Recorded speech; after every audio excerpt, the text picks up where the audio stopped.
कपिल मिश्रा ने ट्वीट कर केजरीवाल पर निशाना साधा, कहा 10 साल तक केवल मौलानाओं को पैसे दिए हैं, केजरीवाल पर कोई भरोसा नहीं। केंद्रीय मंत्री गिरिराज सिंह ने केजरीवाल पर पुजारियों और ग्रंथियों को मूर्ख बनाने का आरोप लगाया, बोले महाठग केजरीवाल की नई नौटंकी। जो मौलवियों को 10 साल से पैसा दे रहे हैं वो उसका जोड़ करके हमारे पुजारियों को और ग्रंथियों को दे दें, तब समझूंगा कि आपको देने का इच्छा है। बिहार में बीपीएससी मामले पर लेफ्ट और कांग्रेस आज निकालेंगे राजभवन तक मार्च। 1 बजे कांग्रेस और लेफ्ट के नेताओं का मार्च होगा। परीक्षा को रद्द करने की मांग को लेकर करेंगे राजभवन मार्च। बिहार में बीपीएससी छात्रों के प्रदर्शन को लेकर सियासत तेज। पीके ने दिया 48 घंटे का अल्टीमेटम, बोले सरकार छात्रों की मांगों को पूरा करे अन्यथा आंदोलन तेज करने पर होंगे मजबूर। बीपीएससी अभ्यर्थियों के प्रदर्शन पर बिहार के शिक्षा मंत्री सुनील कुमार का बयान आया सामने, बोले जांच के बाद आयोग लेगा उचित फैसला। संभल में बावड़ी की खुदाई जारी, खुदाई के दौरान दूसरा फ्लोर आया नजर। कश्यप समाज ने मस्जिद के सामने माता का मंदिर होने का किया दावा।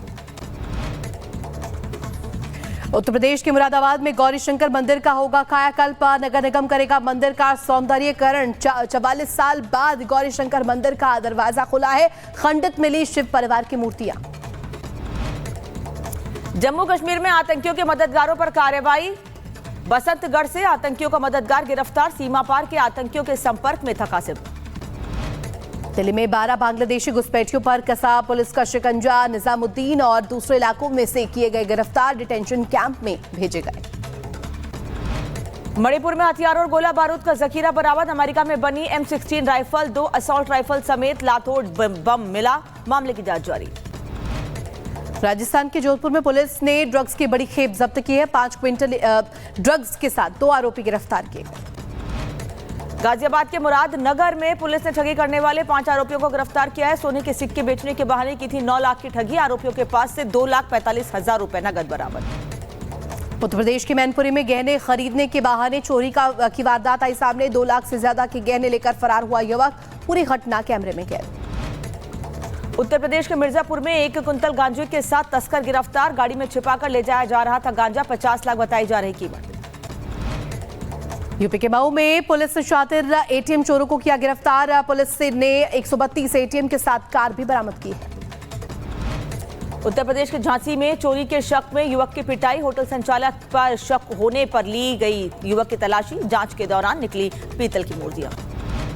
उत्तर प्रदेश के फतेहपुर में युवक के ईसाई धर्म अपनाने पर भड़का हिंदू संगठन, युवक का सिर मुड़वाकर पूरे गांव में घुमाया गया, साथ ही मारपीट भी की गई। मामले में पुलिस ने जानकारी के बाद जांच शुरू की।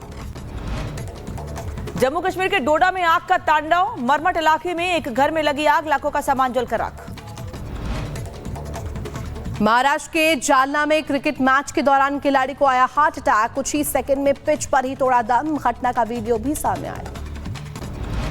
उत्तर प्रदेश के शाहजहांपुर में जमीन पर अवैध कब्जे से परेशान युवक पानी की टंकी पर चढ़ा, युवक ने बीजेपी नेताओं पर जमीन कब्जा करने का लगाया आरोप। उत्तर प्रदेश के झांसी में दर्दनाक हादसा आया सामने, रेलिंग से टकराने पर बाइक सवार एमबीबीएस छात्र की मौत, हादसे में दूसरा साथी घायल हुआ। मुजफ्फरनगर में रैन बसेरे में एक युवक की मौत से मचा हड़कंप, प्रशासनिक तैयारियों पर उठे सवाल।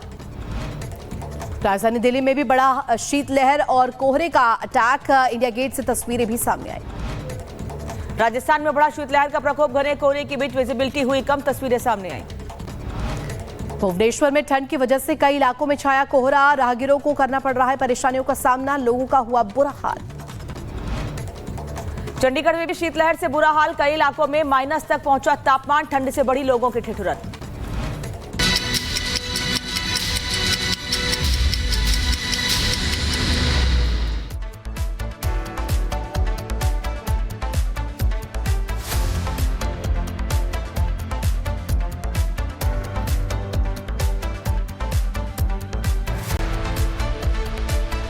चलिए आगे बढ़ेंगे और अब बात करेंगे आस्था के महाकुंभ की, क्योंकि अब महाकुंभ की शुरुआत होने में महज 13 दिन का वक्त बचा हुआ है। ऐसे में आज महाकुंभ की तैयारियों की समीक्षा करने के लिए पहुंचेंगे मुख्यमंत्री योगी आदित्यनाथ।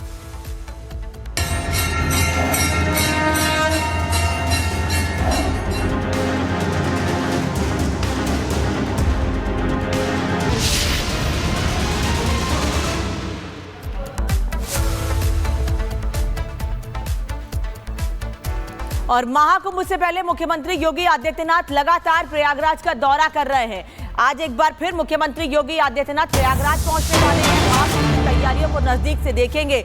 इसके पहले हमने देखा था कि कमी होने पर अधिकारियों को निर्देश दिए गए थे कि जल्द से जल्द काम पूरा किया जाए। आज 31 दिसंबर को कई कामों की डेडलाइन भी दी गई थी कि 30-31 दिसंबर तक कई काम है जिसे पूरा कर लिया जाना है, और उन्हीं कामों को देखने के लिए आज मुख्यमंत्री योगी आदित्यनाथ पहुंच रहे हैं महाकुंभ की तैयारियों का जायजा लेने के लिए।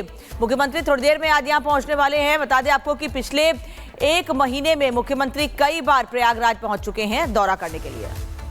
और खबर पर जानकारी के लिए हमारी सहयोगी महिमा हमारे साथ जुड़ गई है। महिमा, देखिए जिस तरीके से प्रयागराज का जब हम जिक्र कर रहे हैं, संगम नगरी बेहद खूबसूरत नजर आ रही है और सीएम योगी आदित्यनाथ भी पहुंच चुके हैं तैयारियों का जायजा लेने के लिए। अपडेट दीजिएगा। बिल्कुल, सीएम योगी आदित्यनाथ 11 बजे हेलीपैड पहुंचेंगे और उसके बाद फिर नैनी वो जाएंगे और यहाँ पर बायोगैस ट्रीटमेंट प्लांट है, उसका शुभारंभ भी सीएम योगी आदित्यनाथ करने वाले हैं। इस वक्त बोर्ड पर हमारी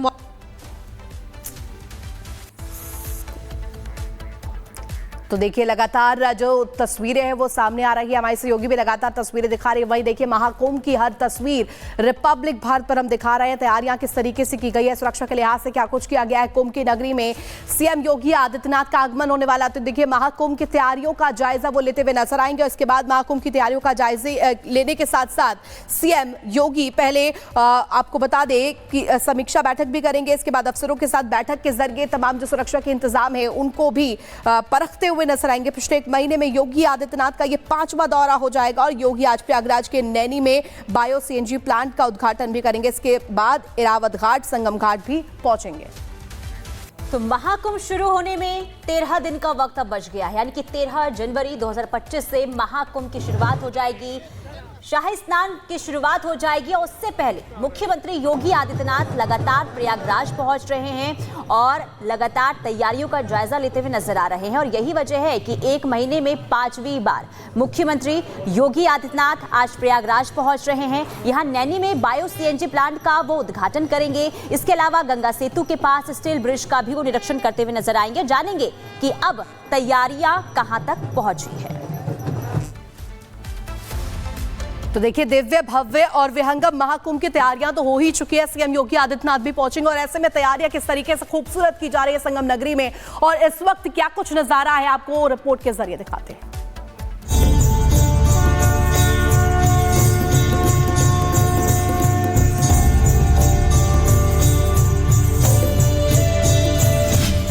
प्रयागराज में महापर्व,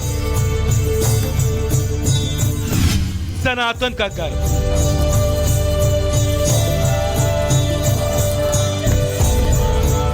महाकुंभ के त्योहार की ये अनोखी तस्वीरें निश्चित ही आपको हिंदू होने के गर्व से भर देंगी। 12 साल बाद लग रहे इस महाकुंभ के लिए ये सुनिश्चित किया जा रहा है कि इस बार कुंभ कुछ ऐसा हो जो लोगों के जीवन में कभी न मिटने वाली छाप छोड़ जाए। और जिस संख्या में अखाड़े और संत इस महापर्व के लिए पहुंच रहे हैं वो बता रहा है कि इस बार कुंभ सच में बेहद अनोखा होने वाला है।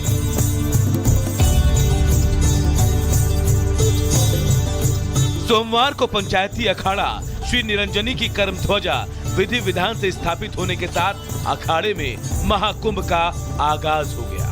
साधु संतों ने बैंड बाजे के साथ 52 फीट ऊंची धर्म ध्वजा का पूजन किया। हर हर महादेव के जयकारों के साथ धर्म ध्वजा फहराई गई।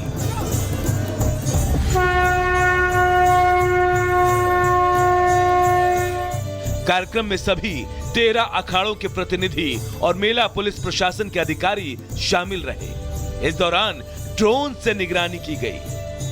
पंचायती अखाड़ा श्री निरंजनी की धर्म ध्वजा स्थापित हो चुकी है। पूरे विधि विधान के साथ, पूजा पाठ के साथ और मंत्रोच्चार के बाद अब धर्म ध्वजा स्थापित कर दी गई है। साधु संतों ने बैंड बाजे के साथ 52 फीट ऊंची धर्म ध्वजा का पूजन किया। हर हर महादेव की जयकारे हुए और इसी के साथ धर्म ध्वजा फहरा दी गई है।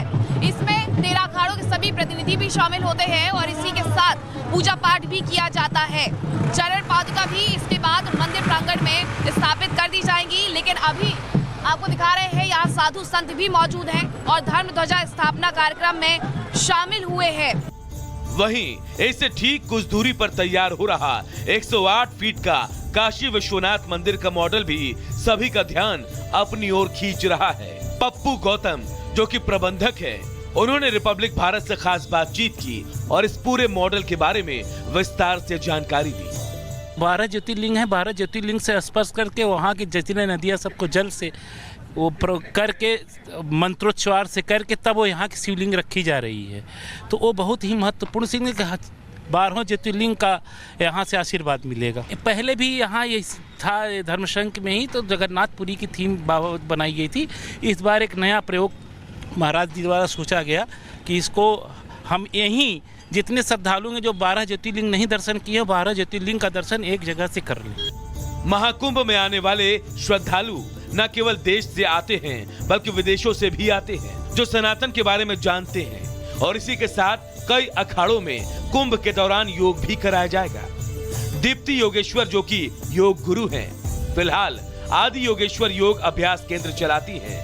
दीप्ति को यहाँ आने वाले श्रद्धालुओं को योग कराने और उसकी जानकारी देने की